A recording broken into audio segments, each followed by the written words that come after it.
BJP manifesto విడుదల కార్యక్రమంలో ప్రస్తుతం జేపీ నడ్డా మాట్లాడుతున్నారు. లైవ్ ద్వారా చూద్దాం.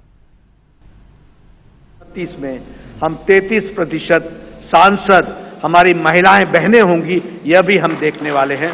इस तरीके से कहा मैं मजबूत नेतृत्व का एक प्रमाण और एक विषय जरूर आपसे चर्चा करना चाहूंगा.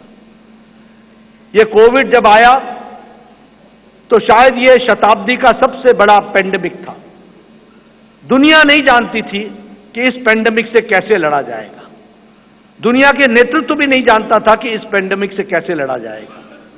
आपको पता है बड़े बड़े विकसित देश अपने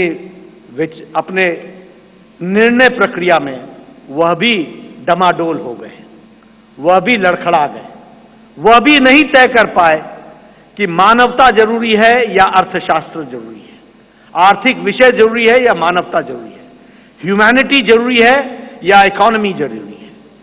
और बहुत से देश, विकसित देश, लॉकडाउन लगाएं कि नहीं लगाएं, लगाएं कि नहीं लगाएं, इस बीच में वो पेंडुलम की तरह डोलते रहे. लेकिन प्रधानमंत्री मोदी जी का नेतृत्व, मजबूत इरादे, दूरदृष्टि, इस बात को ध्यान में रख करके उन प्रधानमंत्री जी ने कहा जान है तो जहान है, और लॉकडाउन लगाया. और जहां हमारा देश कोरोना से लड़ने के लिए तैयार नहीं था, वहीं 2 महीने के अंदर कोरोना से लड़ने के लिए प्रधानमंत्री जी ने देश को तैयार किया. और फिर कहा जान भी है और जहान भी है, और फिर लॉकडाउन को हटाते हुए और दुनिया के नेतृत्व ने और दुनिया के लोगों ने इस बात को माना, इस बात का लोहा माना कि प्रधानमंत्री मोदी जी का कोरोना से लड़ने का स्ट्रैटेजी और उनका तरीका दुनिया में स्थापित हुआ कि वह सबसे अच्छे तरीके से मानवता के लिए कार्य किया गया. इस बात को भी हमने देखा. मैं बार बार इस बात का जिक्र करता हूं, हम तो हमेशा रिसीविंग एंड पे रहते थे. इस देश में ट्यूबरक्लोसिस की दवा 25 साल बाद आई, कोई दवा 28 साल बाद आई, टेटनस की दवा 30 साल बाद आई, जापानीज इंसेफ्लाइटिस की दवा यहां 100 साल बाद आई. लेकिन कोरोना, प्रधानमंत्री जी ने 20 अप्रैल 2020 को टास्क फोर्स बैठाया और 9 महीने के अंदर 2 वैक्सीन दी और 220 करोड़ डोज दे करके देश के लोगों को बचाने का भी काम किया. और देश के साथ साथ दुनिया को भी वैक्सीन मैत्री में 100 देशों को भी हमने वैक्सीन पहुंचाई, यह भी हम लोगों ने देखा. और डबल डोज के बाद बूस्टर भी लगा, यह भी हमने देखा. मैं यहां यह भी बता देना चाहता हूं कि यह सबसे तीव्र गति से चलने वाला वैक्सीनेशन प्रोग्राम था. 220 करोड़ की जनता को डबल डोज लगाना, यह सबसे तीव्र गति और डिजिटली इसको सपोर्टेड प्रोग्राम रहा, यह भी हमने देखा.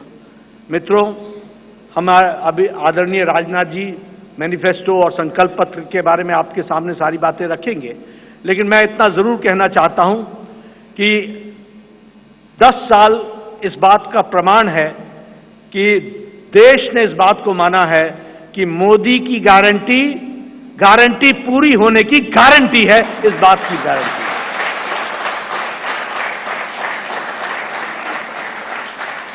और यहां मैं स्वास्थ्य से जरूर जुड़ा हुआ विषय जरूर कहूंगा. मैं जब स्वास्थ्य मंत्री प्रधानमंत्री मोदी जी ने बनाया 2014 में, और जब मैं वर्ल्ड हेल्थ असेंबली में गया तो वहां हमारे बारे में ऐसा सोचा जाता था कि ये one of the following countries हैं, ये फॉलो करने वाले देश हैं. और उस समय बात चल रही थी यूनिवर्सल हेल्थ कवरेज की, यूएचसी की बातचीत चल रही थी. हमने भी नहीं सोचा था कि हम यूएचसी में कभी कुछ कर सकेंगे. लेकिन मोदी जी ने आयुष्मान भारत, ये सबसे बड़ा हेल्थ कवरेज प्रोग्राम, 50 से 55 करोड़ लोगों को 5 लाख रुपए का हेल्थ कवर गंभीर बीमारियों से लड़ने का, और आज वो सबसे बड़ा हेल्थ कवर प्रोग्राम बन गया दुनिया का, वह भी हमने देखा. और उसके अगली बार जब मैं वर्ल्ड हेल्थ असेंबली में गया तो सबने कहा please tell us something about Ayushman Bharat. तो ये एक हमने दुनिया के चित्र पर भी देखा कि कैसे भारत को आगे बढ़ा है मोदी जी के नेतृत्व में.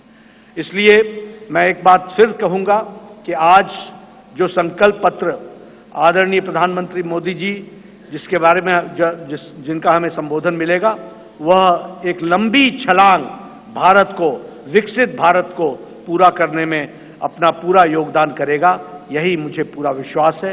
इन्हीं शब्दों के साथ मैं पुनः प्रधानमंत्री जी का और आप सबका धन्यवाद करता हूं कि आप सब लोग इस कार्यक्रम में शामिल हुए। धन्यवाद।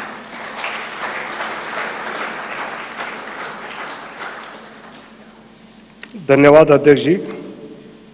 संकल्प पत्र की समिति के अध्यक्ष देश के रक्षा मंत्री आदरणीय राजनाथ सिंह जी को मैं आमंत्रित करता हूं।